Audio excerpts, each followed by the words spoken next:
ॐ सहनावतु सहनौ भुनक्तु सह वीर्यं करवावहै तेजस्विनावधीतमस्तु मा विद्विषावहै। ॐ शान्ति शान्ति शान्तिः।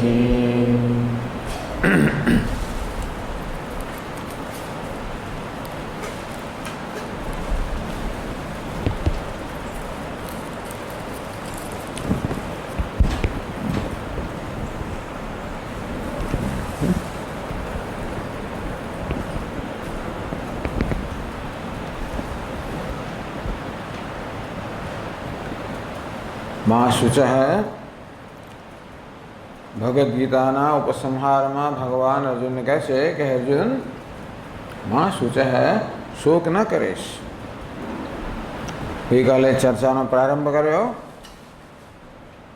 કે ગીતાનો ઉપદેશ ભગવાન આ વાક્યથી કરે છે, અશોચ્યાન અન્વશોચસ્ત્વમ, તું શોક ન કરવા યોગ્યનો શોક કરી રહ્યો છે। બે વિરુદ્ધ વસ્તુઓ થઈ। અર્જુન શોક કરી રહ્યો છે, બહુ સ્પષ્ટ છે।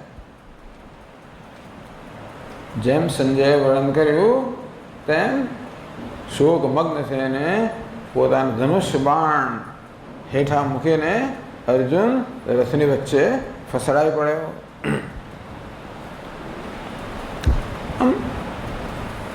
અર્જુન એટલો બધો વિષાદગ્રસ્ત થઈ ગયો છે।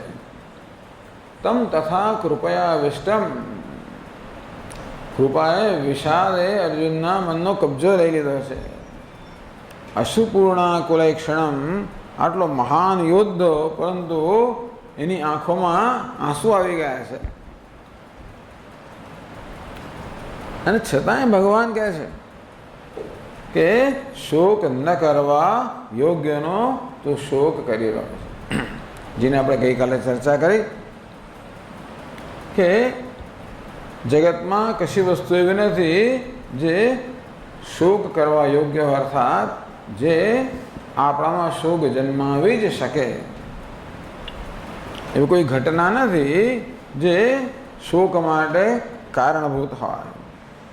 એટલા જ માટે કે જે ઘટના મારામાં શોક જન્માવે છે એ બીજામાં જન્માવતી નથી હોતી। કદાચ જે વસ્તુથી કોઈ અત્યંત દુઃખી થઈ જવું એનાથી જ કોઈ માણસ સુખી પણ થઈ જાય। અને એની કોઈ વસ્તુ એવી નથી, કોઈ વ્યક્તિ એવી નથી, કોઈ સંજોગો એવા નથી, કોઈ સમય એવો નથી, કોઈ સ્થળ એવું નથી। આ કેટલું દૂર છે ભાઈ।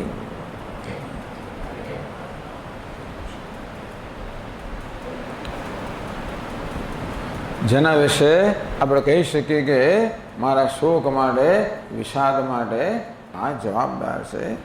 અને તેથી આપણે ગઈકાલે જોયું કે તો પછી શોકનું, વિષાદનું કારણ ક્યાં છે? આપણી પોતાની જ અંદર છે। પોતાની અંદર શું છે? આપણું મન, અર્થાત માનવીનું મન। બીજા કોઈ મનુષ્યેતર જે જીવો છે એ બધાને મન છે ખરું, પણ મનુષ્યનું મન નથી। અને તેથી એ લોકોમાં વિષાદ નથી, ગમગીની નથી, ડિપ્રેશન નથી, સુખ દુઃખ ખરું। કોઈ પ્રાણીને, પશુને પણ કંઈક વસ્તુ, ગમતી વસ્તુ ખાવા મળે તો સુખ થાય, કોઈ પીડા થાય તો દુઃખ થાય। તો એને કારણે કોઈ ગાય કે કૂતરું કે બીજું કોઈ પશુ ગમગીન થઈ ગયું હોય, ડિપ્રેસ થઈ ગયું હોય, નિરાશ થઈ ગયું હોય, હવે જીવનમાં શું થશે, શું નહીં થાય, આવી સ્થિતિ એના મનમાં ઉત્પન્ન થઈ હોય એવું આપણે જાણમાં નથી। આ એક મનુષ્યની વિશેષતા છે, મનુષ્યની એક વિશેષ સમસ્યા છે। એટલે ગઈકાલે કહ્યું, શું એનો અર્થ એ થયો કે આપણે ભેંસ કે કૂતરું બની જવું જોઈએ? તો કે ના, એ તો ઉલટો ક્રમ થયો। એ સ્થિતિમાંથી મનુષ્યની સ્થિતિમાં આવતા કંઈક લાખો કરોડો વર્ષ થયા હશે. ઉત્ક્રાંતિમાં આપણે સર્વશ્રેષ્ઠ સ્થાન ધરાવીએ છીએ અને તેથી આપણે સર્વશ્રેષ્ઠ છીએ, એમાં કોઈ શંકા નથી. તો ભાઈ આવો કયો જે આપણા કરતા ઉતરતા કહેવાય એ લોકોને એ બિનદાસ છે. કોઈ પણ સંજોગોમાં એમના મનમાં કોઈ આવું ચિંતા શોક જન્મતું નથી હોતું. અને આપણે આટલા બધા ઉત્ક્રાંત, આપણા આટલા બધા કેળવાયેલા, આપણા આટલા બધા ઊંચી કક્ષાના, શ્રેષ્ઠ કક્ષાના, અને છતાં આપણને અવધું થાય છે. તો એ સારી નિશાની કે નહીં? તો કે સારી નિશાની છે. શોક થવો એ સારું છે. સારું એટલા માટે છે કે જેવી રીતે આપણને કંઈક વ્યાધિ થયો હોય એને કારણે પીડા જન્મે, કે પેટમાં દુખે, કે માથું દુખે, કે કમરમાં દુખે, એ દુઃખનો અનુભવ સારો છે. કારણ કે એ દુઃખનો અનુભવ ન હોત, કંબરમાં કંઈક મુશ્કેલી હોત, એનું દુઃખ જ ન થતું હતું, એ તૂટી જાત તો પણ આપણે ખબર ના પડે. પેટમાં એસિડિટી થઈ હોય અને આપણે કશું દુખે જ નહીં તો આપણું પેટ ખલાસ થઈ જાય અને તો પણ ખબર ના પડે. એટલે જેવી રીતે આપણા શરીરમાં જે દર્દ કે પીડા થાય છે એ અંદર કંઈક પ્રશ્ન છે, કંઈક સમસ્યા છે, કંઈક મુશ્કેલી છે, એ તરફ આપણું ધ્યાન દોરવા માટે છે. તેવી રીતે આ મનમાં જે શોક જન્મે છે, વિષાદ જન્મે છે, એ પણ આપણામાં કશીક મુશ્કેલી છે એ તરફ આપણું ધ્યાન દોરે છે. એનો અર્થ એ નથી કે આપણને જે મુશ્કેલી છે એ ભેંસને નથી, એવું નથી. પ્રાણી માત્રને મુશ્કેલી છે. જે જન્મ્યું એને મુશ્કેલી જ છે. મુશ્કેલી છે માટે જન્મ્યું, અને જન્મ્યું છે એટલે મુશ્કેલી છે. જો મુશ્કેલી ના હોત તો જન્મ જ ના થાત. અને જન્મ એટલે જ મુશ્કેલી. પરંતુ બીજા કોઈને આ વિષયમાં ખેદ થતો નથી. એનો અર્થ એ થયો કે અંદર મુશ્કેલી છે પણ એમની કોઈ સભાનતા એમને નથી, એટલે ખુશી છે. અંદર કેન્સર થયું ને ખબર જ ના પડે આપણને, છેક છેડે આવી જાય અને ઉપાય ન રહે ત્યારે ખબર પડે, તો વસ્તુ સારી ના કહેવાય. તેવી રીતે બીજા બધા પ્રાણીઓને મુશ્કેલી છે જે આપણને છે, પરંતુ એમને એવી કોઈ સભાનતા જ નથી. ભગવાને એમને એવી સભાનતા આપી નથી. એમના સ્વસભાનતા, આત્મસભાનતા નથી. અને એ માટે અંગ્રેજીમાં કહેવાય ભાઈ ઇગ્નોરન્સ ઇઝ બ્લિસ, એટલે અજ્ઞાનને કારણે માણસ બિનધાસ્ત છે, કોઈ ધાસ્તી નથી. બિનદાસ નહીં, બિનધાસ્ત. ધાસ્તી હોવી, બિનધાસ્ત, કોઈ ધાસ્તી જ ન હોય. એટલે શોક તો બધે છે, પણ આ શોકની જે આપણામાં સભાનતા છે ને એ ખરેખર ઈશ્વર આપેલી એક ભેટ છે. એ શાપ નથી, એ ખરેખર આપણા પર ઉપકાર છે. કારણ કે તો જ આપણે એનો ઉપાય કરીએ ને.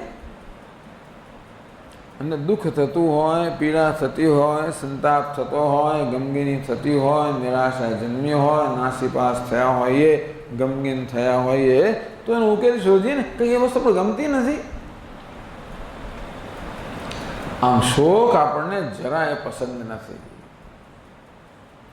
એટલા જ માટે મનમાં શોક જન્મે એટલે આપણે એને કેમ દૂર કરવો એ માટે એકદમ અધીરા થઈ જતા હોઈએ છીએ. કારણ કે શોક સાથે આપણે જીવી ના શકીએ, આપણે અસ્વસ્થ બની જઈએ છીએ. અને તેથી જ આપણે કોઈ ઉપાય કરીએ છીએ. એટલે એ તો સારું છે કે શોક જન્મે છે. અને આપણે એનો સતત ઉપાય કરીએ પણ છીએ. તો ઉપાય કેવો કરીએ? આપણે જાણીએ છીએ કે શોક કશાક કારણથી જન્મે છે. એ કારણ દૂર કરીએ તો કાર્ય દૂર થાય.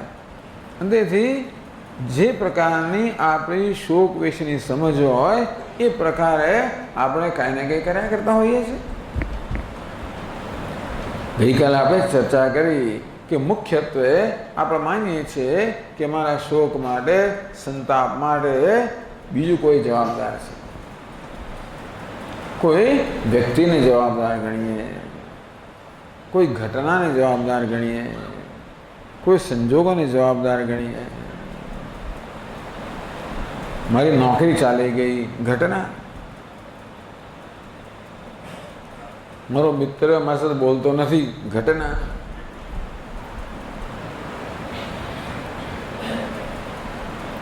મારું માથું દુખે છે, ઘટના. આમ આ બધી વસ્તુઓ મારા દુઃખ માટે, શોક માટે જવાબદાર છે. એ પ્રકારનો કોઈક રીતે મારામાં નિર્ણય થઈ ગયો છે. કઠોપનિષદ કહે છે પરાંચિખાની વ્યતૃણ સ્વયંભૂ તસ્માત પરાંગ પશ્યતિ. ઈશ્વરે મનુષ્યની ઇન્દ્રિયોને, મનને બહિર્મુખ ઘડ્યા છે. તસ્માત પરાંગ પશ્યતિ. તેથી માણસ હંમેશા બહાર જ નજર કરે છે.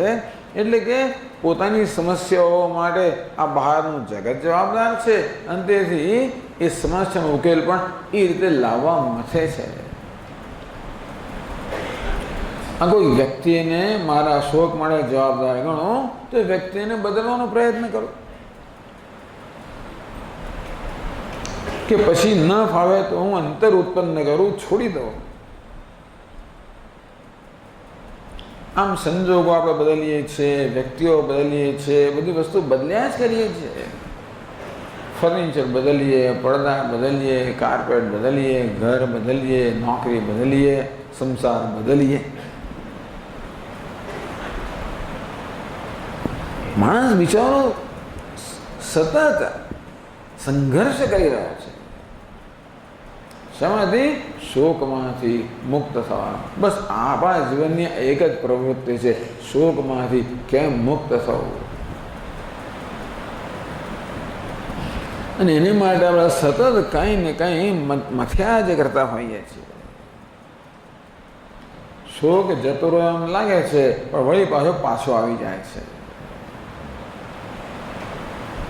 એટલે ગઈકાલે કહ્યું ને કે પેલી આત્મસભાનતા, સેલ્ફ કોન્શિયસનેસ, હું મારાથી સભાન છું, મારે દુઃખી છું. અને તેથી કોઈક રીતે એ આત્મસભાનતાને હું ટાળવાનો પ્રયત્ન કરું.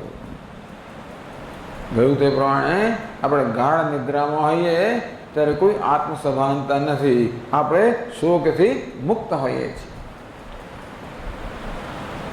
એટલા જ માટે કોઈ ઊંઘવા વિશે ફરિયાદ નહીં કરે. કોઈ એમ ન કહે કે રોજ રોજ ઊંઘવાનું, પછી રાત પડીને સૂઈ જવાનું. સવાર પર ઉઠવાનો એ પ્રશ્ન થાય ખરો. આ સવાર પડીને પાછું ઉઠવાનું એ પ્રશ્ન થાય. પણ રાત પડીને સુવાનું એવો કોઈ પ્રશ્ન ના કરે. ન થવો જોઈએ આમ સામાન્ય રીતે. કારણ કે શોકથી મુક્ત થઈ જઈએ છીએ.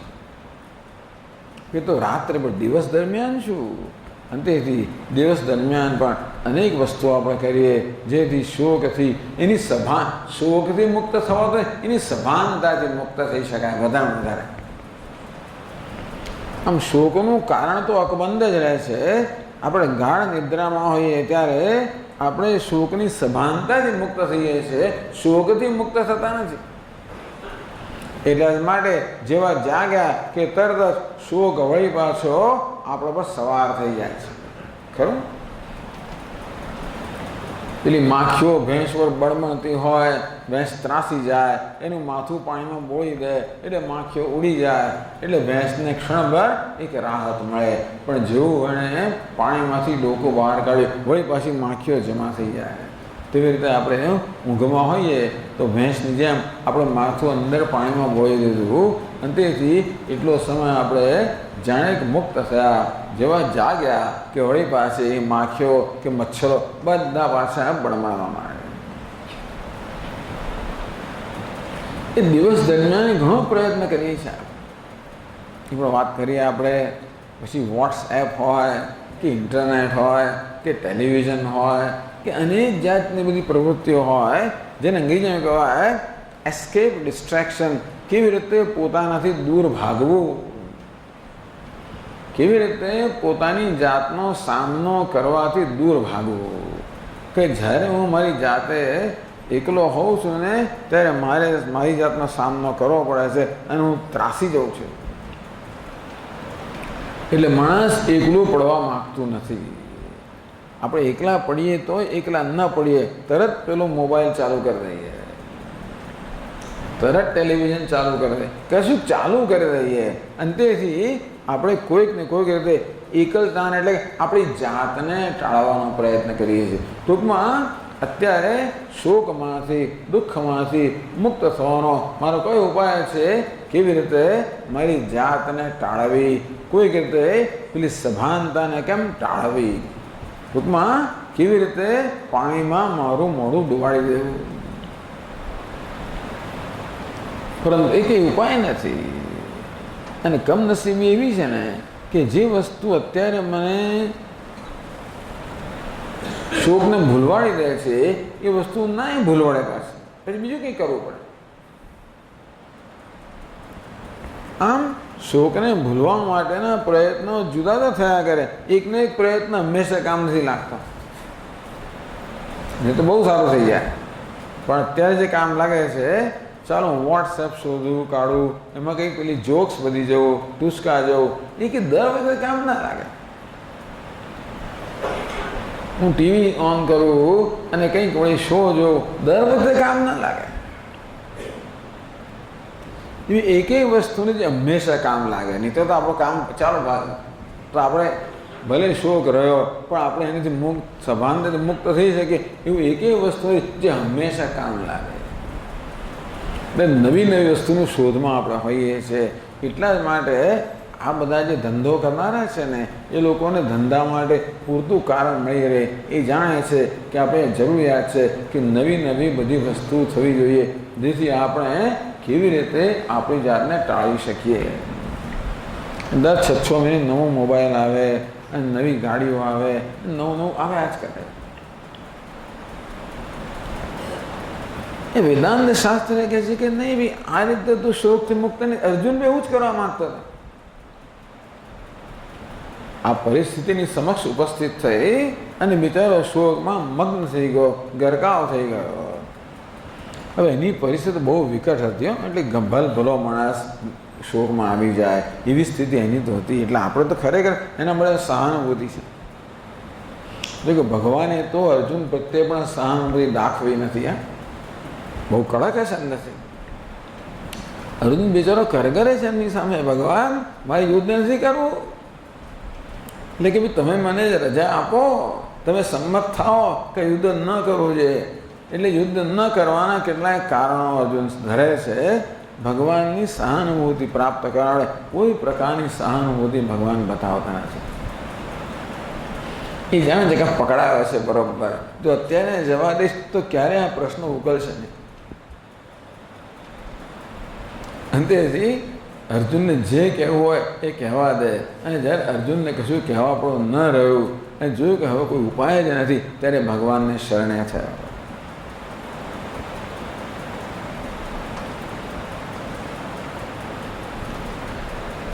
તો તેવી રીતે પછી અર્જુનની એવી સ્થિતિ, એને પણ એ વસ્તુ બદલવા જ માગતો હતો. એને એમ કે પરિસ્થિતિ મારા શોક માટે જવાબદાર છે, પણ પરિસ્થિતિને ટાળવું તો શોક જતો રહે છે. આ યુદ્ધ છે એ જ મારા શોક માટે, વિષાદ માટે જવાબદાર છે. મળે યુદ્ધ નહીં કરવું. ભગવાનને કંઈ યુદ્ધ કરે કે ના કરે એની કંઈ ચિંતા પડી નથી. ગઈકાલે એ પણ કહ્યું આપણે કે ભાઈ અર્જુનને ઉપદેશ કરવામાં ભગવાનનો બીજો કોઈ ઈરાદો નથી કે અર્જુન પાસે એમનું કામ કઢાવવું, એવો કોઈ ઈરાદો નથી.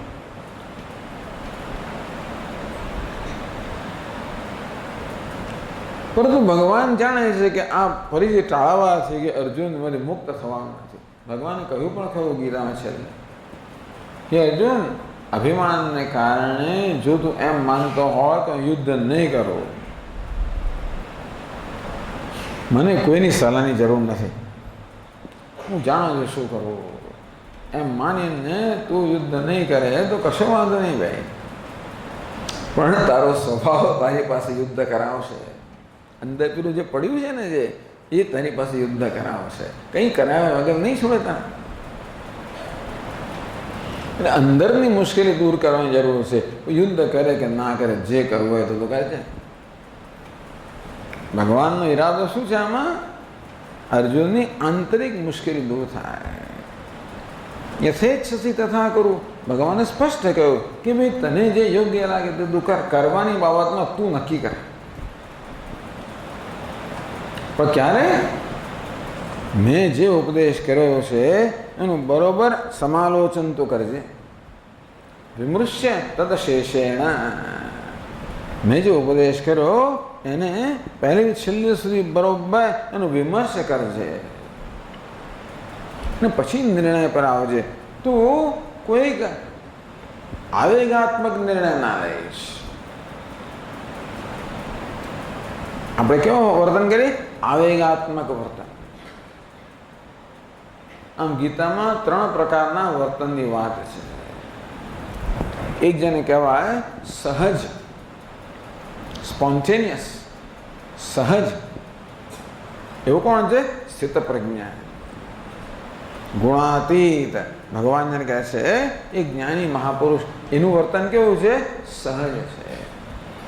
અને એને કોઈ રીતે વિચાર નથી કરવો પડતો કે આમ કરવું કે આમ ન કરવું. કશા પ્રકારના વિચાર વગર જ એ યોગ્ય જ કરતો હોય એ પ્રકારની સ્થિતિ એને પ્રાપ્ત કરી છે. એ શોકમાંથી સર્વ રીતે મુક્ત છે. બીજો આપણા જેવો માણસ અથવા આપણે જેવા હોવા જોઈએ તેવો માણસ કેવો? જેને કહેવાય વિવેકી મનુષ્ય. એક છે જ્ઞાની પુરુષ, બીજો છે વિવેકી. વિવેકી કોને કહેવાય? જે વિચાર કરીને નિર્ણય લે અને પછી વર્તન કરે. વર્તન કરતા પહેલા એ વિચાર કરે, પછી નિર્ણય લઈને વર્તન કરે. સ્વામીજી મહારાજને કહે 2 સ્ટેપ રિસ્પોન્સ. 2 સ્ટેપ રિસ્પોન્સ એટલે શું? કે ભાઈ 2 તબક્કાનો પ્રતિભાવ. 2 તબક્કાનો પ્રતિભાવ એટલે શું? આપણી સમજ કશું બન્યું તરત જ આપણે એનો પ્રતિભાવ દર્શાવીએ. એ કેવો છે? આવેગાત્મક. કોઈ કે મારું અપમાન કર્યું ને ફટાક કરતો સંભળાવી જ દઉં, આ કેવો છે? 1 તબક્કાનો પ્રતિભાવ, 1 સ્ટેપ રિસ્પોન્સ. અને તેથી એને કહેવાય આવેગાત્મક પ્રતિભાવ. 2 સ્ટેપ રિસ્પોન્સ એટલે કે ડેલિબરેટ, એટલે વિવેકપૂર્ણ પ્રતિભાવ. હું વિવેકથી વર્તું કે મારા માટે યોગ્ય હોય એ રીતે હું કરું. હું કોઈનો દોરવાયો ન દોરવાઓ.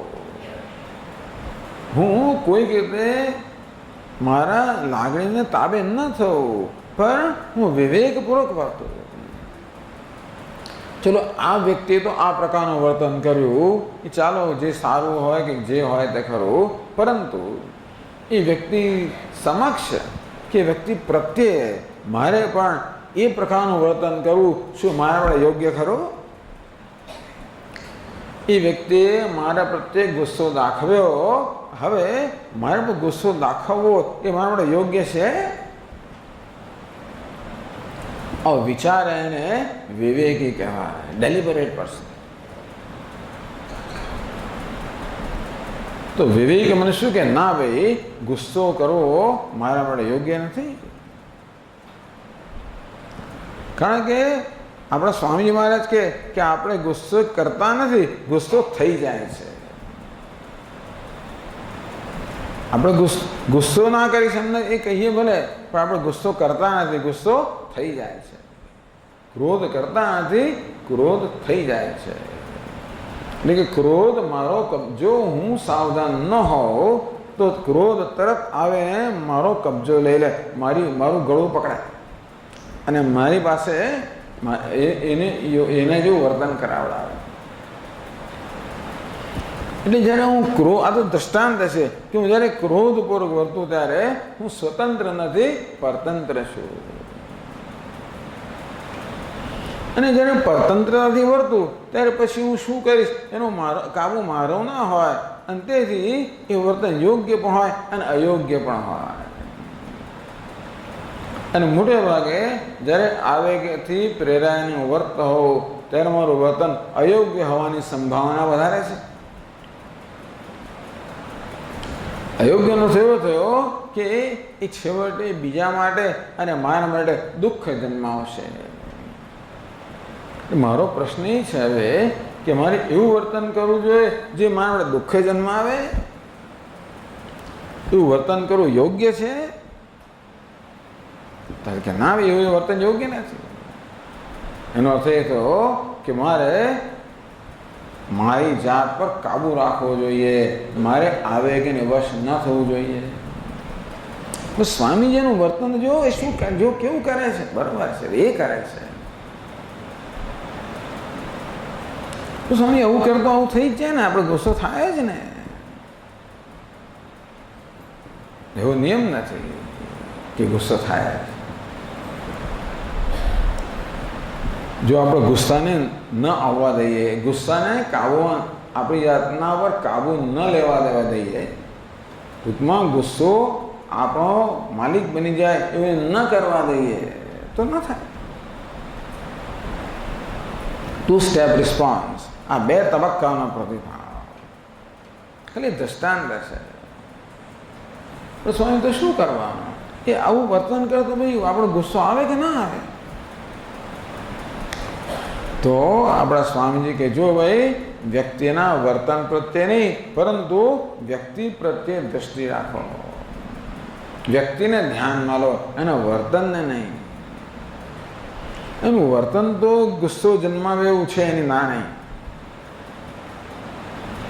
પણ એ પ્રકારનું વર્તન કરનાર વ્યક્તિ કેવી છે એ આપણે જ્યારે જોઈશું તો ખબર પડશે કે આવું વર્તન કરનાર વ્યક્તિ પોતે બિચારી બહુ દુઃખી છે,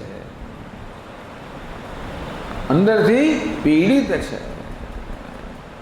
અને પોતાની પીડાની સાથે કેમ કામ પાર પાડવું એ ન જાણતી હોવાને કારણે આવી રીતે ઓકી નાખે છે.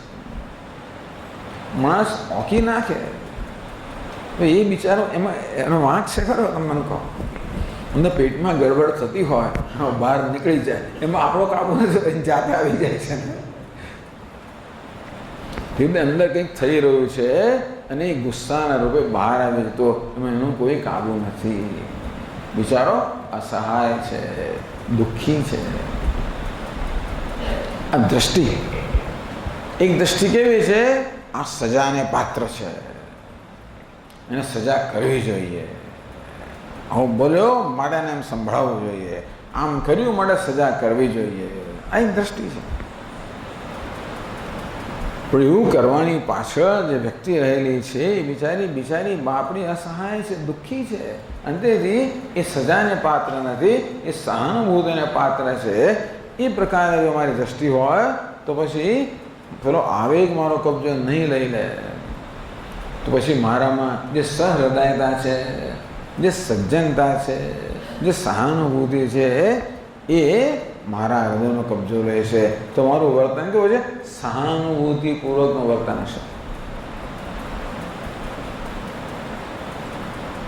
આમ વિવેક એક સહજ વર્તાવ, બીજો વિવેકપૂર્ણ વ્યવહાર, ત્રીજો છે આવેગાત્મક વ્યવહાર.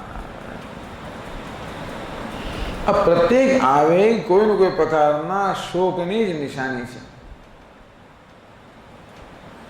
પછી એ ક્રોધ હોય કે દ્વેષ હોય કે ઈર્ષ્યા હોય કે તિરસ્કાર હોય કે પછી ના કે આત્મ તિરસ્કાર હોય, બીજા પ્રત્યે તિરસ્કાર હોય કે મારી પ્રત્યે તિરસ્કાર હોય, આ બધી એક અથવા બીજા પ્રકારના શોકની જ નિશાની છે. તો ગઈકાલે ચર્ચા કરી કે શોકનું શું કારણ છે? મારો પોતાનો અભિપ્રાય, કોના વિશેનો? મારા પોતાના વિશેનો જ અભિપ્રાય, મારા પોતાના વિશેની દ્રષ્ટિ. અને મેં કહ્યું તે પ્રમાણે કોઈ રીતે આપણે આપણી જાતને સ્વિચ ઓફ કરી જ ના શકીએ. ટૂંકમાં આવી નિદ્રા સિવાય જ્યારે જાગ્રત હોય ત્યારે આપણે આત્મસભાનતા હોય રહેશે. અને તેથી આપણે આપણી જાત સાથે કામ લેવું જ રહ્યું. આપણે ટાળીને ક્યાં જવાના છીએ? ગઈકાલે ચર્ચા કરી ને, સંજોગો બદલીએ તો ઉલમાંથી ચૂલમાં જ પડતા હોઈએ છીએ. એકમાંથી બદલ્યો અને બીજામાં ગયા. ત્યાં જુદા પ્રકારના પ્રશ્નો હોય. પ્રશ્નો ત્યાં નથી, અંદર છે. તેથી જે આવું મન લઈને જ્યાં જઈએ ત્યાં આપણે પ્રશ્નો ઊભા કરવાના છે.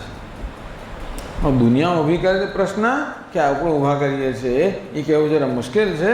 પણ વેદાંત કહે છે કે દુનિયા તો પરિસ્થિતિ ઉત્પન્ન કરે, એને પ્રશ્નમાં કે સમસ્યારૂપ બનાવનારા આપણે જ છીએ. શોકનું કારણ આપણામાં છે. અને એ મારો પોતાના વિશેનો નિર્ણય, મારા પોતાના વિશેનો અભિપ્રાય, મારી પોતાના વિશેની દ્રષ્ટિ એ જ બધા દુઃખ માટે, શોક માટે જવાબદાર છે. આ બહુ મોટી વસ્તુ છે. આપણા બધા શોક માટે, દુઃખ માટે, સંતાપ માટે કોણ જવાબદાર છે? દુનિયા જવાબદાર નથી અને હું જવાબદાર નથી. ત્યારે કોણ જવાબદાર છે? મારી આ દ્રષ્ટિ જવાબદાર છે. કોના વિશેની? મારા પોતાના વિશેની મારી દ્રષ્ટિ, અભિપ્રાય, ખ્યાલ, ગ્રંથિ, માત્ર એ જ જવાબદાર છે. બીજું કશું જવાબદાર નથી. આ જાણીને થોડું આશ્વાસન મળવું જોઈએ કે ચાલો આ પ્રશ્ન ઉકેલી શકાય એવો છે. જો દુનિયા જવાબદાર હોત તો કોઈ શોક દૂર થાત ને. દુનિયા તો છે જ. આપણે મચડા કરીએ છીએ, બદલવાનો પ્રયત્ન કરીએ છીએ, પણ કૂતરાની પૂંછડી જેવું છે તો જરા સીધી થાય વળી પાછી આ વાંકી ને વાંકી. અંતેથી દુનિયા તો એવી જ રહેવાની.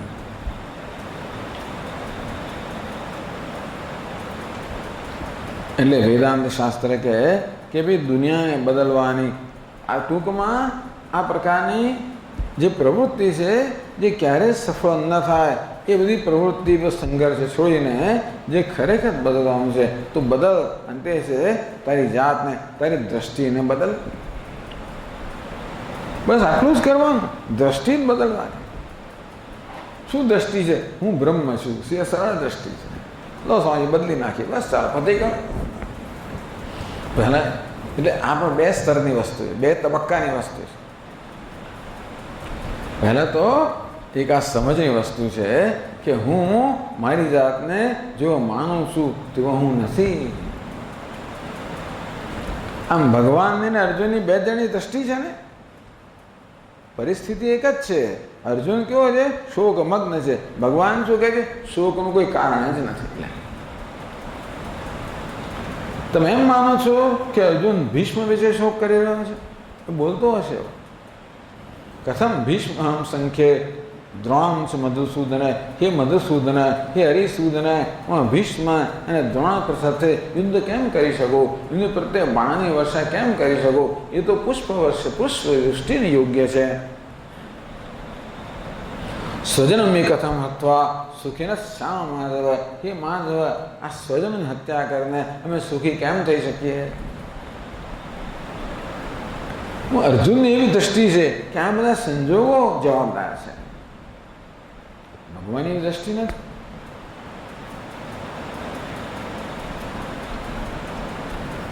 તો આવી દ્રષ્ટિ અર્જુનમાં કેમ જન્મી? એની પોતાના વિશેની દ્રષ્ટિમાં છે.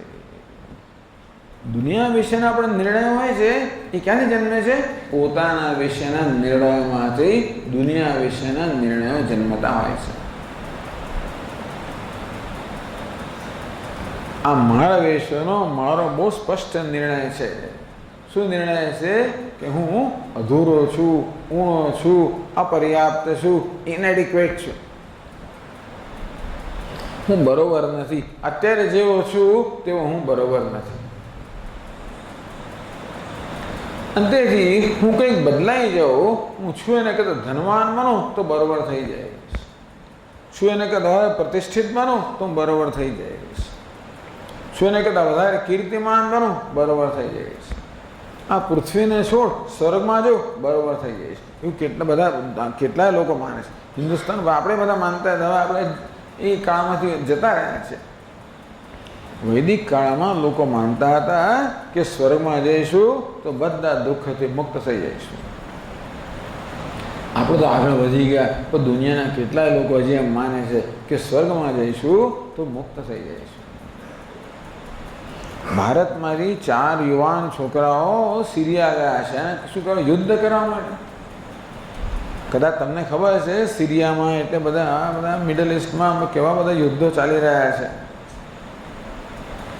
અને પેલા સુન્ની લોકો બધા કેવો મહાન યુદ્ધ આક્રમણ કરીને આખી દુનિયાને કબજે કરવા માંગતા હોય છે ને. એ લોકો આક્રમણ કરીને નવા પ્રદેશો જીતતા જાય છે, અને જે લોકો પર જીત પ્રાપ્ત કરે એ અત્યાચાર કરીને શું કરે બધું. એવા લોકોનો પક્ષ લઈને લડવા માટે દુનિયાભરમાંથી લોકો જાય છે. વિચાર કરો, એમણે લોકોની કેવી સહાનુભૂતિ પ્રાપ્ત કરી હશે કે આટલો અત્યાચાર કરે છે, આટલો દુરાચાર કરે છે, આટલી ક્રૂરતા દાખવે છે, અને છતાં એ સાચું કરે છે એવી જાતનો અભિપ્રાય એ પોતે તો ધરાવે છે પણ બીજાનામાં ઉત્પન્ન કરી શકે છે. અને તેથી દુનિયાભરથી કેટલા યુવાનો બધા એમની મદદમાં એમની સાથે લડવા અને જાન ખપાવવા માટે જાય છે. આમ ભારતમાંથી આ 4 જણ ગયા. એક જણ લખતો ગયો પાછળ કે આ તો અપવિત્ર દેશમાં હું રહેવા નથી માંગતો. ભારત કે અપવિત્ર દેશ છે, મુસલમાન છે બધા અપવિત્ર, પેલા પાક કહેવાય, આવા કહેવાય ને નાપાક માન્યતા છે. હા, એના મા બાપને કહે આપણે સ્વર્ગમાં આવીશું. એટલે શી માન્યતા છે? આ જે પૃથ્વીલોક છે એ તો તદ્દન નકામો જ છે. આ પ્રકારની માન્યતા એમના ઉત્પન્ન કરવામાં આવે છે, અને એ લોકો એવું ખરેખર માને છે કે અમે સ્વર્ગમાં જઈશું તો બધી રીતે સુખી થઈ જઈશું. સ્વર્ગમાં જાય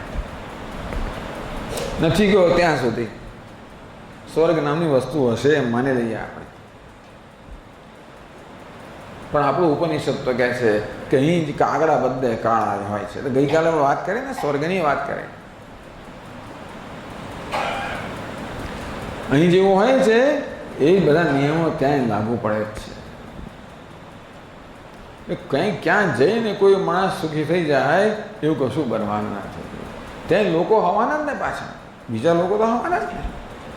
ત્યાં વ્યવહાર તો ખરો જ ને. મન તો આનો જ લઈ જાય છે ને પાછું. સ્વર્ગમાં જાય કે બ્રહ્મલોકમાં આનું જ મન લઈને જાય છે. હવે એ જ્યાં લઈને જાય ત્યાં આગળ એ માણસ સંસાર ઊભો ન હોય તો ઊભો કરવાનો.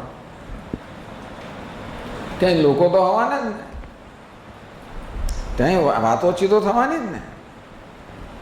વાતોચીતોમાં કદાચ કોઈ માન અપમાન થઈ જ જવાનું ને. ત્યાં એનો સંસાર રહેવાનો કે નહીં રહેવાનો. પણ પુરાણો તો વર્ણન કરતા હોય છે ને, દેવતાઓનું કેવું વર્ણન કરતા હોય છે. ઇન્દ્રમાં કેવો લોભી છે ને કેવો છે ને. બિચારા ઇન્દ્રને આવી રીતે લોકો કચરો જ કરી નાખે છે. ઇન્દ્રનો કચરો તો આપણો શું હિસાબ છે? એટલે જો વસ્તુ પરિસ્થિતિ બદલવી તો બદલો, ના નથી કહેતા આપણે, બદલાવે વાંધો નથી.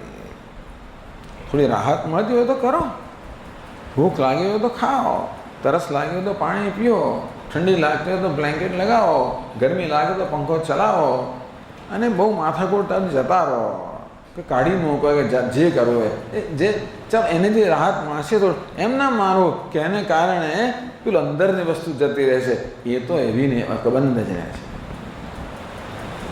એનો ઉપાય બહુ સરળ છે. માત્ર જે પોતે પોતાના વિશે દ્રષ્ટિ ધરાવે છે એ દ્રષ્ટિ ખોટી છે. હું અધૂરો છું, ઊણો છું, અપર્યાપ્ત છું, ઇનેડિક્વેટ છું, બરોબર નથી, જેવો છું તો બરોબર નથી, યોગ્ય નથી. આ પ્રકારની આ દ્રષ્ટિ જે છે ને એ દ્રષ્ટિ ખોટી છે. સાચી દ્રષ્ટિ શું છે?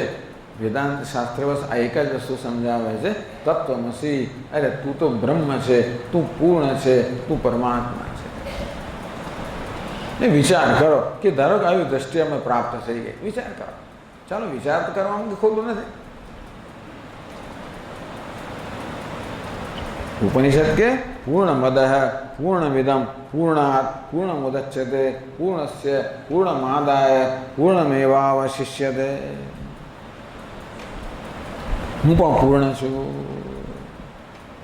ઈશ્વરે પૂર્ણ છે, આ દુનિયા પૂર્ણ છે, પૂર્ણ સિવાય કશું છે જ નહીં.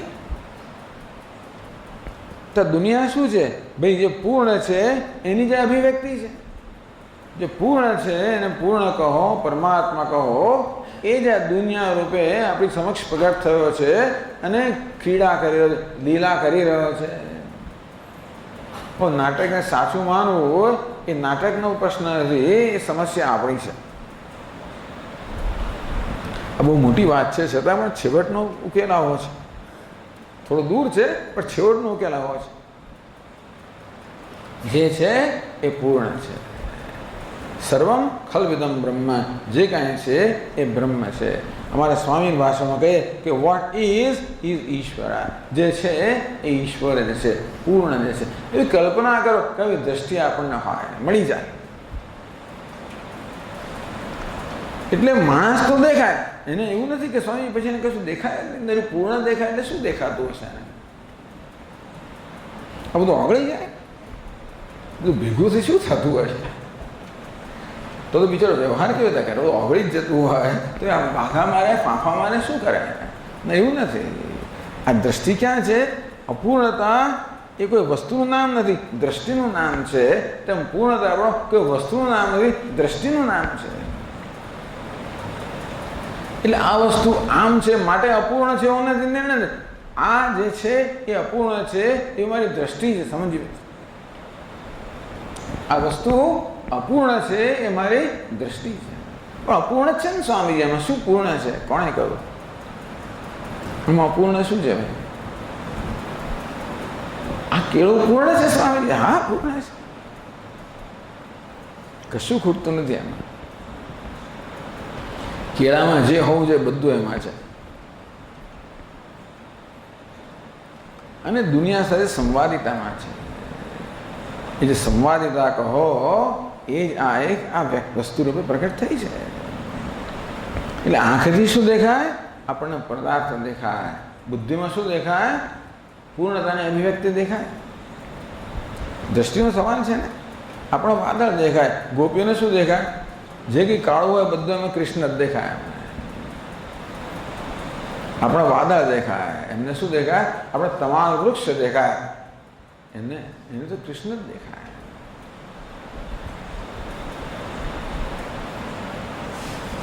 તેમ આ હકીકત છે, જે છે તે પૂર્ણ છે. ક્યાંય કશું ખૂટતું જ. જે જેવું છે તેવું બરોબર છે, યોગ્ય છે. જે વસ્તુ જેવી છે, જ્યાં છે, જે છે તે યોગ્ય છે, બરોબર છે. અન્નમ પૂર્ણતા. પણ સ્વામીજીનો અર્થ એ થયો કે આ બધી જે ધમાલ દુનિયામાં છે બધું યોગ્ય છે, એનું કારણ છે બધું. અને દુનિયાનું જે થાય તે ખરું. મૂળ વસ્તુ શું છે? હું જેવો છું અને જે છું અને જ્યાં છું તે યોગ્ય છું, એ જ મહત્વની વસ્તુ. પછી દુનિયા પર આપણે આવીશું. આ દુનિયા વિશેના બધા પ્રશ્નો કેમ જન્મે છે?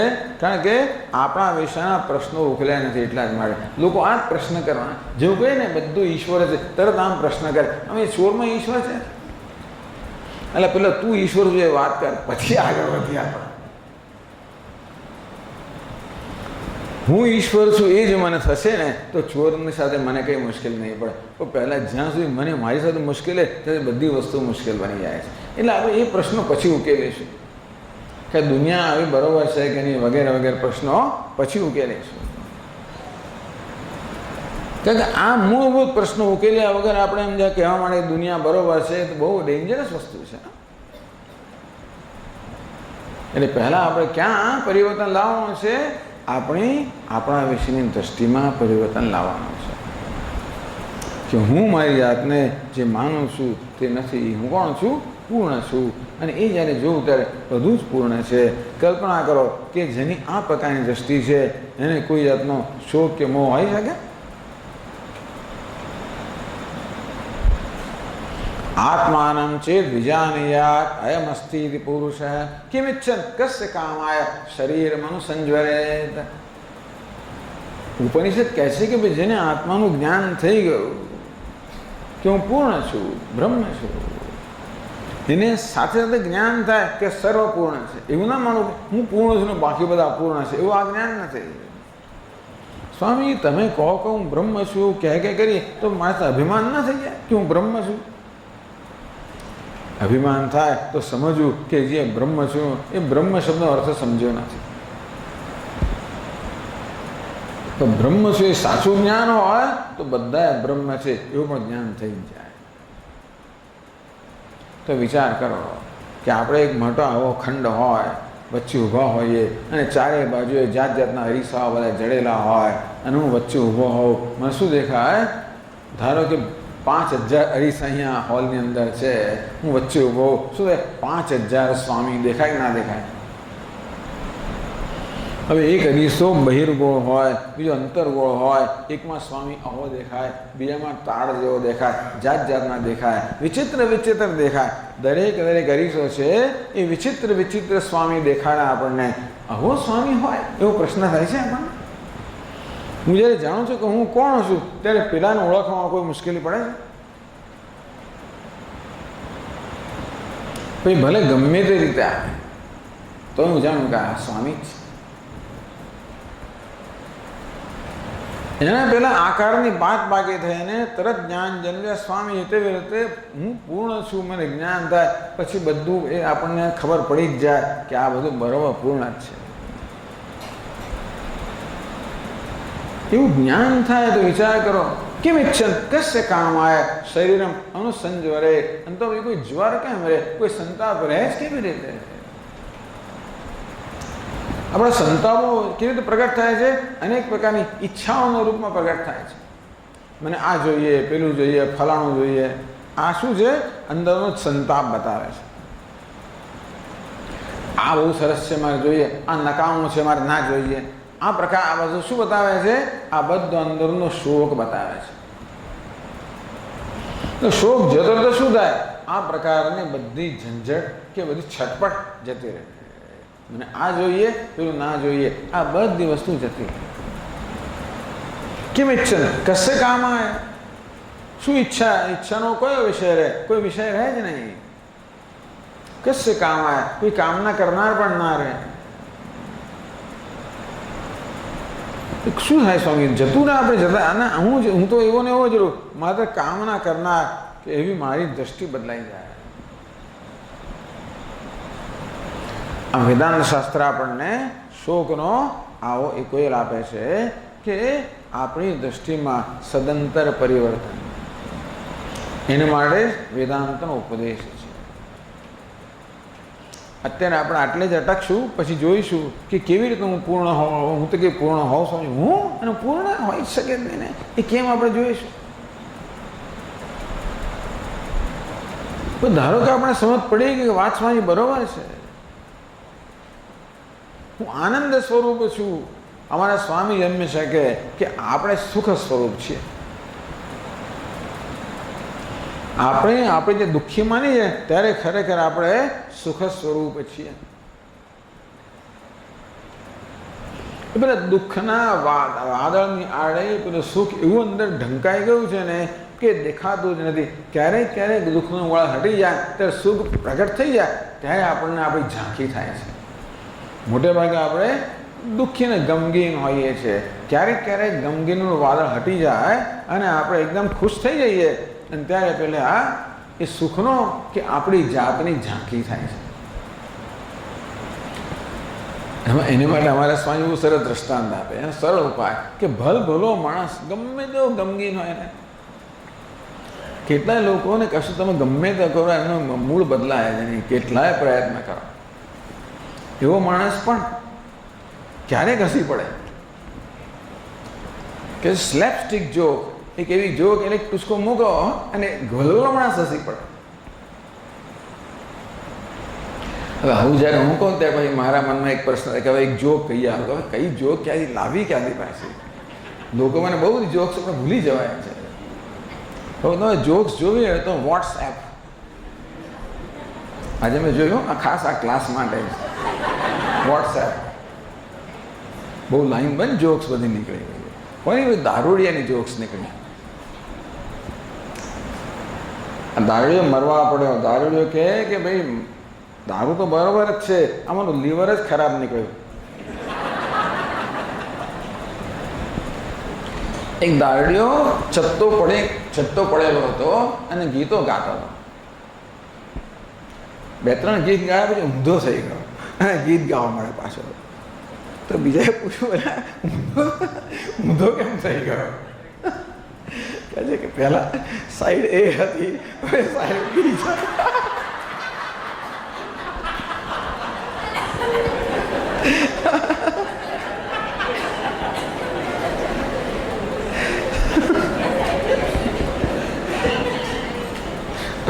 ભલા લોકો શીખ પડે આવું સાંભળીને. અક્કલ વગરની વાત છે પણ છતાંય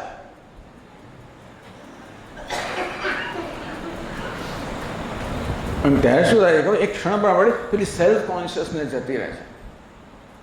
આપણે કોન્શિયસ હોય ને ત્યારે હવા ગંભીર બને બેઠા હોઈએ કોન્શિયસ.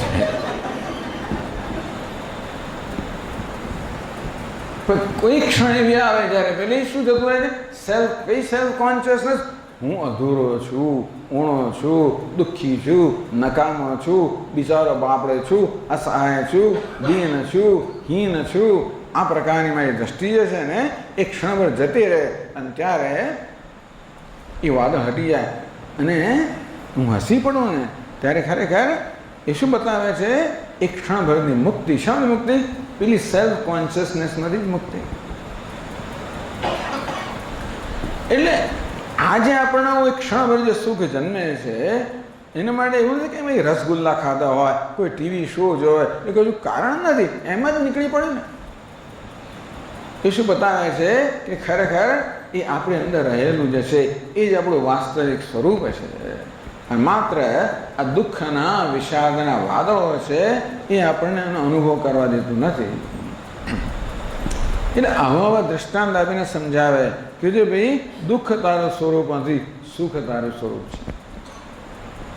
તમે તો સ્વામી શું વાત કરો, 24 કલાકમાં 2-5 એવી ક્ષણ આવતી હોય જેને હું કદાચ સુખી થયો હોઉં, મોટે ભાગે હું દુઃખી જ હોઉં છું. તો મેજોરિટી કોની છે? બહુમતીઓ દુઃખની છે ને જીવનમાં, સુખની ક્યાં છે? પણ તોય પણ પેલા એમ કે ભાઈ સત્યનો નિર્ણય બહુમતી જ ના થાય. તમે છૂટાઈ આવો બહુમતી તે જુદી વાત છે. ભલે ને તમે ગમે ત્યાં મોટા ગુનેગાર હોય તોય છૂટાઈ આવો, એ લોકો જ છૂટાઈ આવે જલ્દી.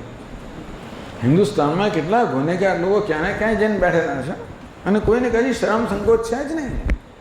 ચાલો છોડો.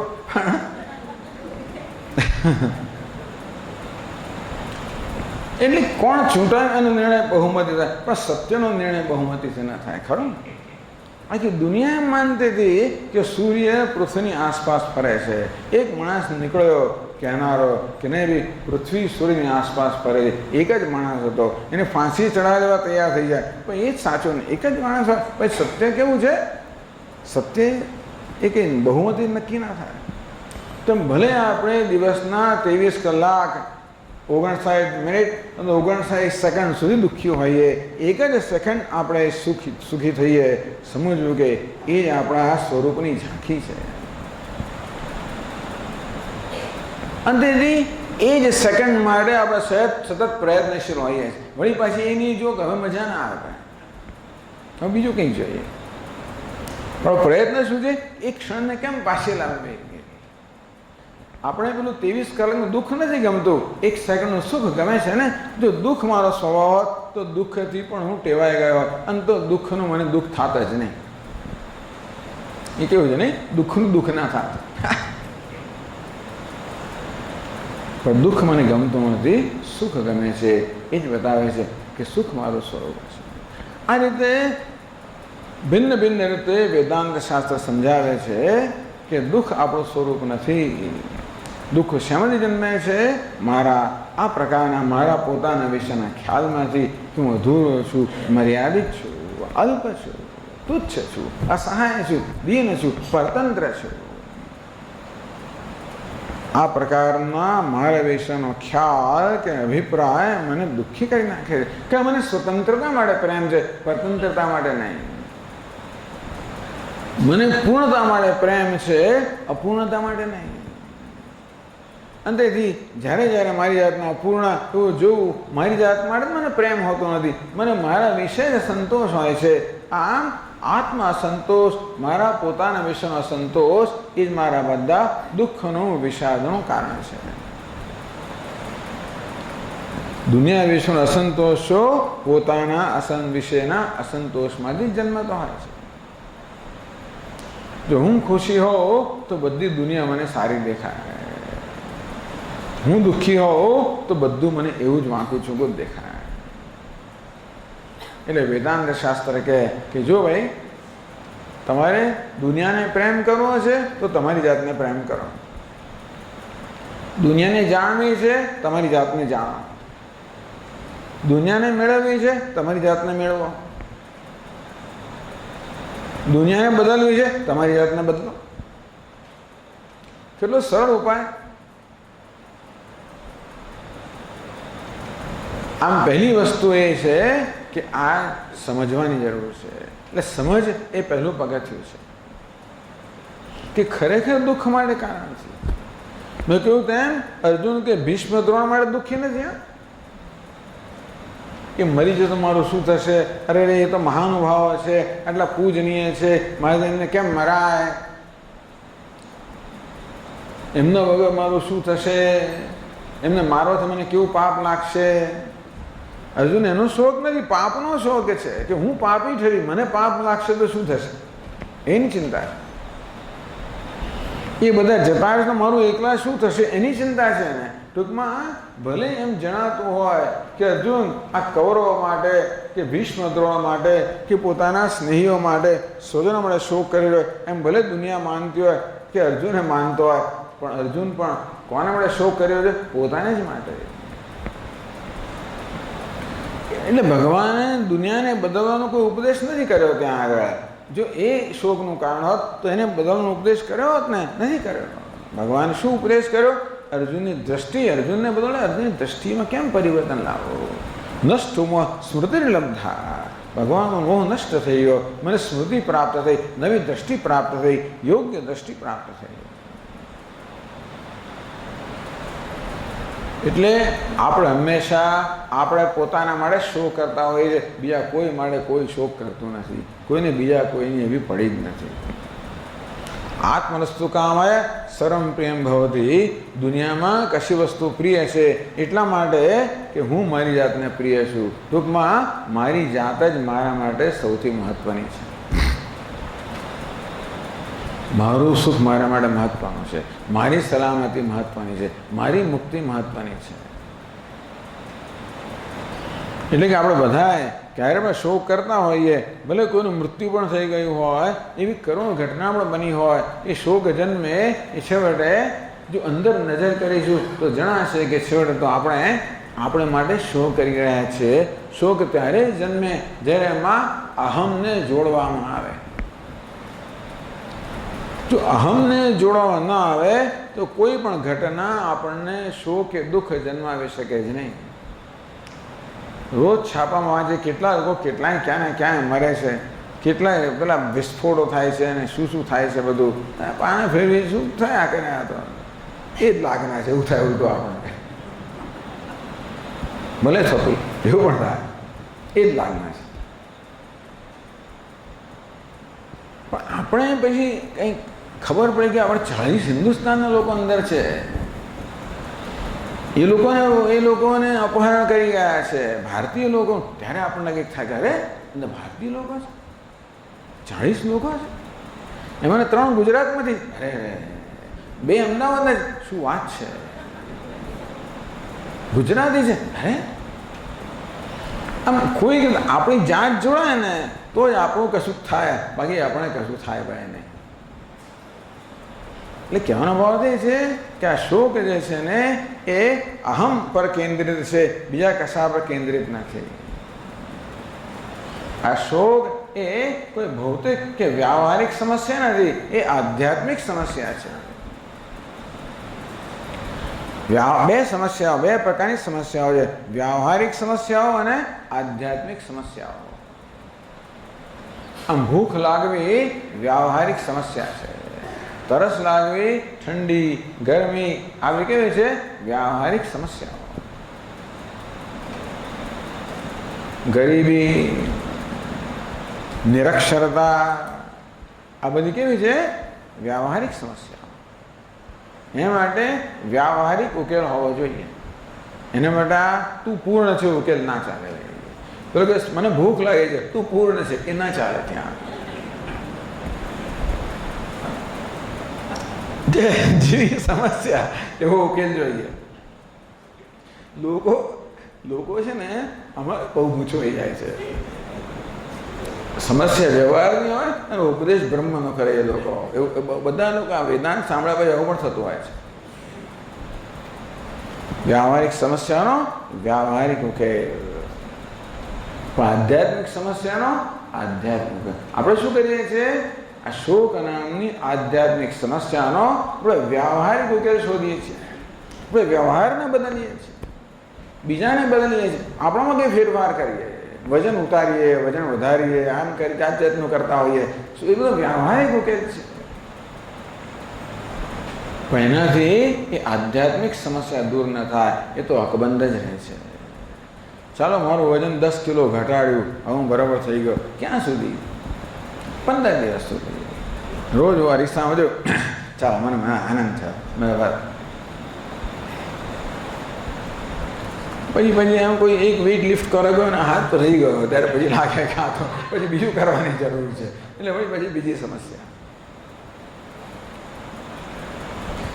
આમ શોક એક આધ્યાત્મિક સમસ્યા છે અને તેનો ઉકેલ આધ્યાત્મિક હોવો જોઈએ. મળે ભગવાન પણ ભગવદ્ ગીતામાં આધ્યાત્મિક ઉકેલ. આધ્યાત્મ એટલે આત્મા પર કેન્દ્રિત. અધ્યાત્મ એટલે શું? આત્મા પર કેન્દ્રિત.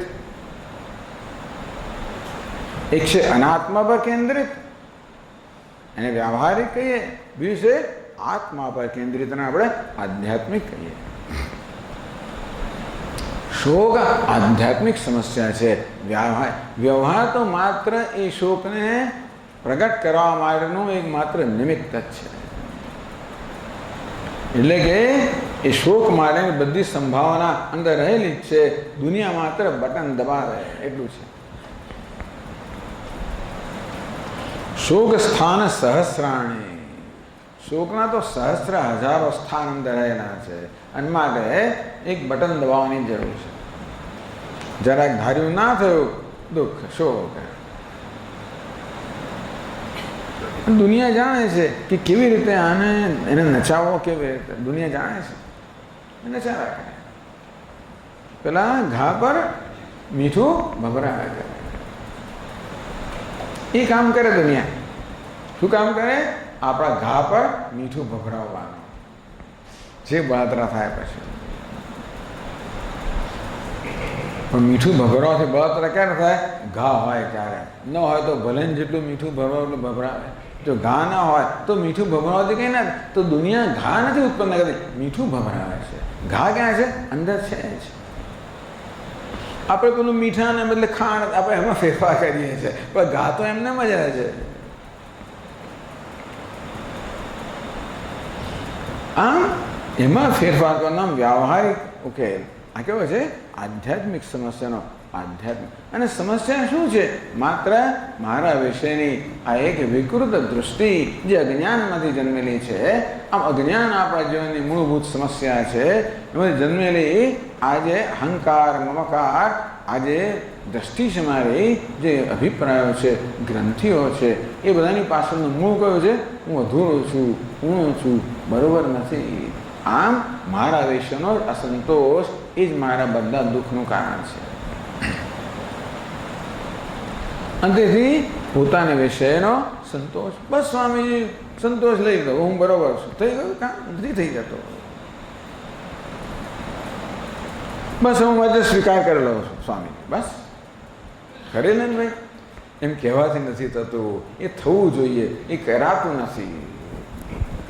કેટલીક વસ્તુ કરવી પડે, કેટલીક વસ્તુ થવી જોઈએ, ખરું કે નહીં? આપણે કે ભાઈ એ પેલા લોકો કહે છે keep smiling, A that we can do. ખુશ રહો, આ મોટા ડાપણના ખુશ રહો. અલે એમ રહેવાતું તો તારી જરૂરત શું હતી મને?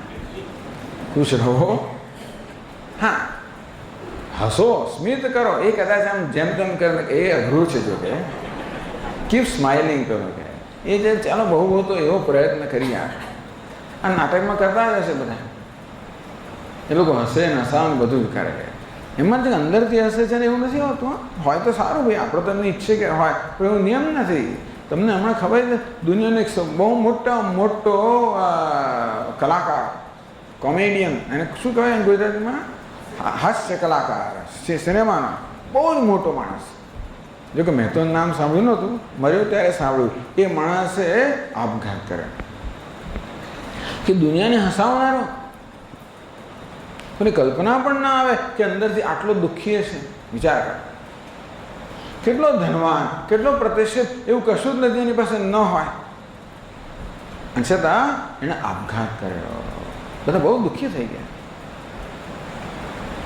એટલે કે આપણે માત્ર બહારથી હસીએ છીએ એટલા માટે આપણે સુખી છીએ એવું નહીં. હસવાનું એક કર્મ છે, એ કદાચ આપણે કરી શકીએ. આ સુખી થવું એ કર્મ નથી, એ તો શું છે, એ વસ્તુની જાતે થવી જોઈએ. કે બધાને પ્રેમ કરો, એટલે ક્યાંથી કરવું, પણ પ્રેમ થવો જોઈએ ને. પ્રેમ આપણે કરવાથી થતો તો બહુ સારો, બધાને પ્રેમ કરવો હતો, પણ નથી થતો ને. એમ જોવું ને મારા મનમાં આવે કે આને પ્રેમ થતો હશે બધાનો. આમ પ્રેમ કરી શકતા નથી, પ્રેમ થવો જોઈએ. તમે સુખી, આપણે આપણી જાતને માત્ર મનાવવાથી સુખી થતા નથી, સુખ જન્મવું જોઈએ. સ્વામી ભક્તિ માર્ગ બહુ સહેલો છે. અમે તો એ મારા ભક્તિ માર્ગ સહેલો તો કરને ભાઈ, ભક્તિ કે થવી જોઈએ. ભક્તિ સહેલી કશું નથી સહેલું, ભક્તિ થવી જોઈએ, ભક્તિભાવ જન્મવો જોઈએ. માત્ર કશું કર્યું માટે ભક્તો છે એવું નથી, ભક્તિભાવ જન્મવો જોઈએ. એવું ખરું, એ જન્મવા માટે આપણે શું કરીએ એ જુદી વાત છે. શાસ્ત્ર કહે છે કે આપણા હૃદયમાં ભક્તિભાવ જન્મવા શું કરવું જોઈએ એ આપણે કરીએ.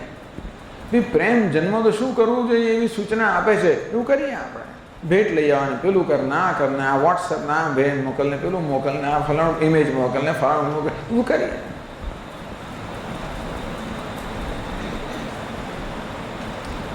પણ પ્રેમ તો જન્મવો જોઈએ, તેવી રીતે સુખ જન્મવું જોઈએ, આત્મસંતોષ જન્મવો જોઈએ. અંદરથી આપણે એવું કરવું જોઈએ જેથી સંતોષ જન્મે, ભૂખ જન્મવી જોઈએ, ખરું કે નહીં?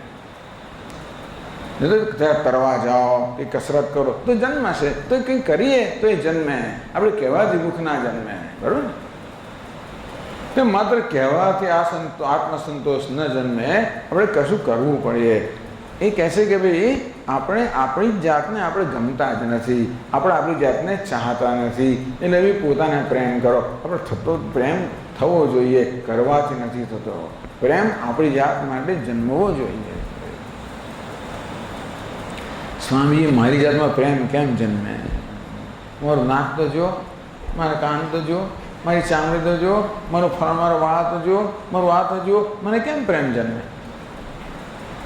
મારી આંખો જુઓ અને મારા કાન જુઓ, મારું ફલાણું જુઓ, મને પ્રેમ કેમ જન્મે? તારામાં માત્ર એટલું જ જોવાનું નથી, બીજું ઘણું જોવાનું છે. વેદાંત કે આ તો બધું બરોબર છે, આ તો શું છે? માત્ર વેશ છે. તું કે વેશ નથી, તું કોણ છે? વેશનો પહેરનાર છે. એટલે કેવી રીતે વેશના પહેરનારને વેશથી જુદો કરવો અને કેમ જોવો? જેવી રીતે આપણો પેલો પ્રિય અભિનેતા હોય, એ ગમે તેવો વેશ લઈને આવે તો કેવું ઓળખી પાડીએ છીએ ને? ભલે ને બડો ભિખારીનો વેશ લઈને આવે અને એને દાઢીમાં જાત જાતના લગર વગર કપડાં પહેર્યા હોય, ભલે ને કર્યું, પણ આપણે તરત ઓળખી પાડીએ છીએ આપણે તરત એ વેશના પહેરવાને અભિનેતાને વેશ કરતાં જુદો પાડી દઈએ છીએ, કારણ કે આપણે પેલાને ઓળખીએ છીએ, એની આંખોથી ઓળખીએ છીએ. એને જે વેશ બદલો એ બદલે, આંખો તો ના જ બદલી શકે,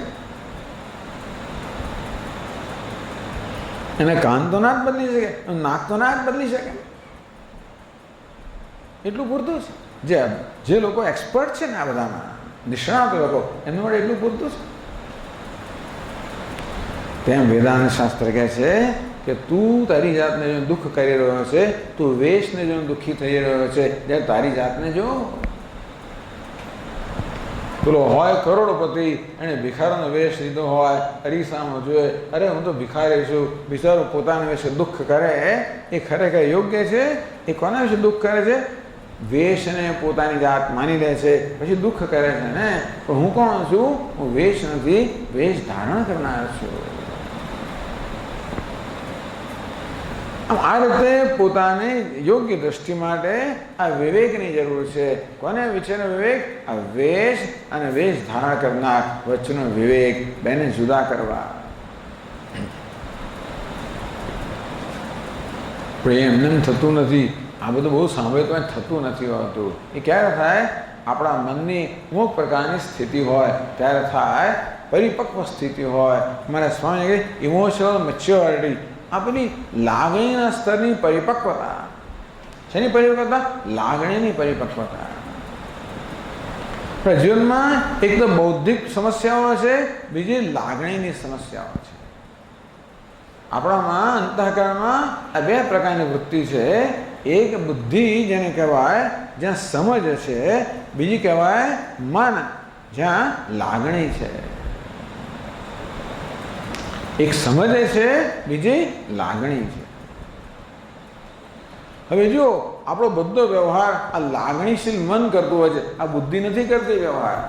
કોણ વ્યવહાર કરે છે? આપણું લાગણીશીલ મન બધો વ્યવહાર કરતો હોય છે. એટલા માટે બુદ્ધિમાં ગમે તેટલી બધી સમજ હોય, આ બધા પ્રવચનો આપીને બધું કરીએ. આ જેવું પ્રવચન પૂરું થયું અને અહીંયા કોઈ કશું કહી જાય અને જે આપણો પિત્તો ગયો, ત્યારે એ પાછું કોણ આવ્યું? પાછું પેલી બુદ્ધિ ક્યાંની ક્યાંય જતી રહી. કોણ આવી ગયું? લાગણી. આમ આ બધો વ્યવહાર કોણ કરે છે? હું તમે કોણ છે? આપણે બે વસ્તુ છે, આપણી સમજ છે અને બીજી છે આપણી લાગણીઓ. સમજ પણ સાચી હોવી જોઈએ, પણ માત્ર સાચી સમજ પૂરતી નથી. આપણી લાગણી છે ને એ પણ પરિપક્વ હોવી જોઈએ.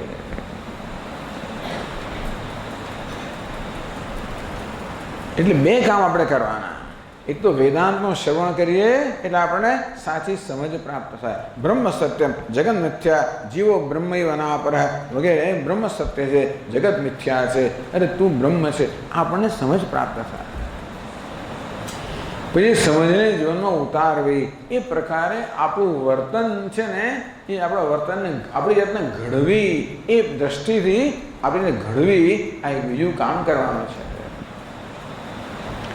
આમ જીવનમાં બે વસ્તુઓ છે, કંઈક જાણવાનું પણ છે અને કંઈક કરવાનું પણ છે.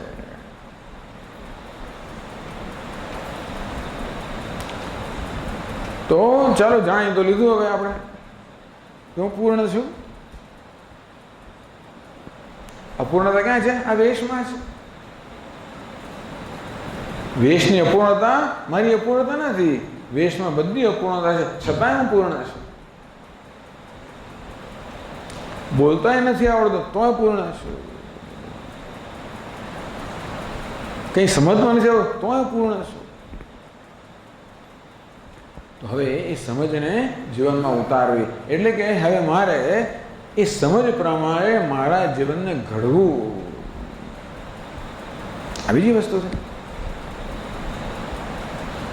એટલે શોકમાંથી મુક્ત થવા માટે બે વસ્તુ જોઈએ.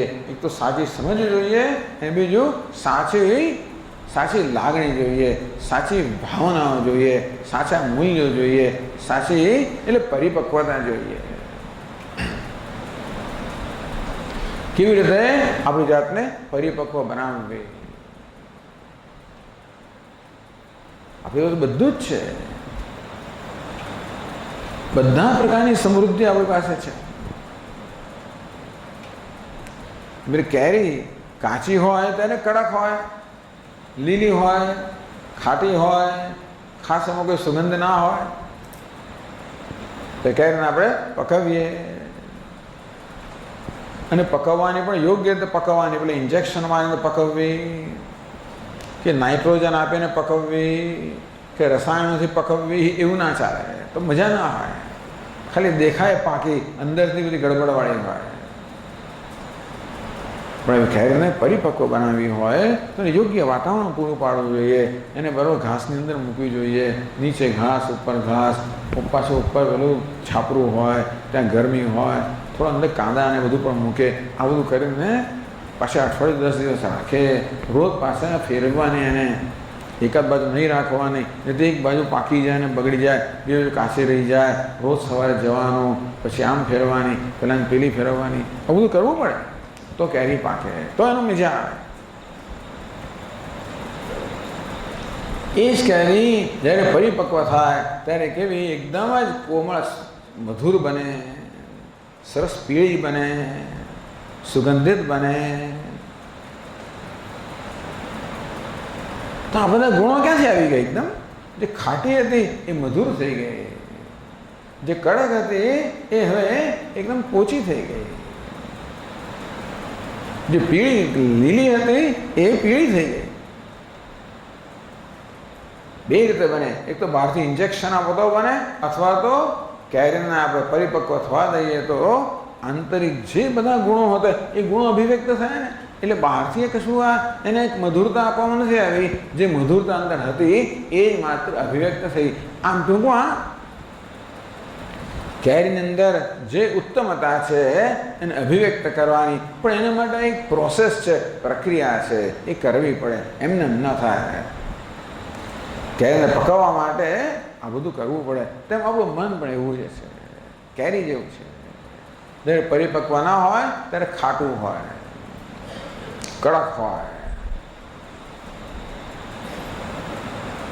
શું કહેવાય એને, સ્તબ્ધ હોય, અક્કડ હોય.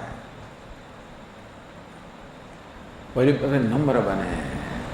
આમાં પણ મનને પરિપક્વ બનાવવો. તો શોકનો ઉપાય 2 સ્તરનો. એક તો યોગ્ય સમજ, બીજું છે યોગ્ય વર્તન, યોગ્ય વ્યવહાર અથવા યોગ્ય ભાવના, યોગ્ય લાગણી, યોગ્ય ભાવના. આપણે ભાવનાના સ્તરે પરિવર્તન, અંગ્રેજીમાં એટીટ્યુડ્સ, વેલ્યુઝ એન્ડ એટીટ્યુડ્સ, મૂલ્યો અને ભાવનાઓ, એમાં પરિવર્તન.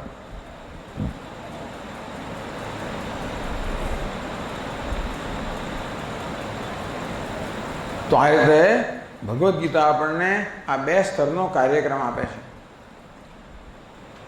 બ્રહ્મ વિદ્યાયામ યોગશાસ્ત્રે શ્રી કૃષ્ણાર્જુન સંવાદે. શ્રી કૃષ્ણને અર્જુન વચ્ચે સંવાદમાં એક તો બ્રહ્મ વિદ્યા છે, એટલે બ્રહ્મનું જ્ઞાન છે, યોગ્ય સમજ છે. યોગશાસ્ત્રે બીજું યોગશાસ્ત્ર છે. યોગ એટલે કેવી રીતે પોતાની જાતને ઘડવી, પોતાનામાં કેમ પરિવર્તન લાવવું, એના માટે યોગ્ય ભાવનાઓ હોય, યોગ્ય મૂલ્યો હોય, જે યોગ્ય સમજ પર આધારિત હોય. આ સમજને આપણે બનાવવી. આપણે હવે જે સમજ્યા કે હું પૂર્ણ છું, એ સમજને, એ જ્ઞાનને આપણું બનાવવું, એને વાસ્તવમાં એને આત્મસાત કરવું. આ બીજો તબક્કો છે શોકમાંથી મુક્ત થવાનો. ભગવાન પછી ગીતામાં એ ઉપદેશ આપે છે, માં સૂચય તું શોક ન કરીશ. આપણે આવતીકાલે એની ચર્ચા આગળ કરશું. ઓમ પૂર્ણમદ પૂર્ણમિદં પૂર્ણાત પૂર્ણમુદચ્યતે પૂર્ણસ્ય પૂર્ણમાદાય પૂર્ણમેવાવશિષ્યતે. ઓમ શાંતિ શાંતિ શાંતિ. હરિ ઓમ. શ્રી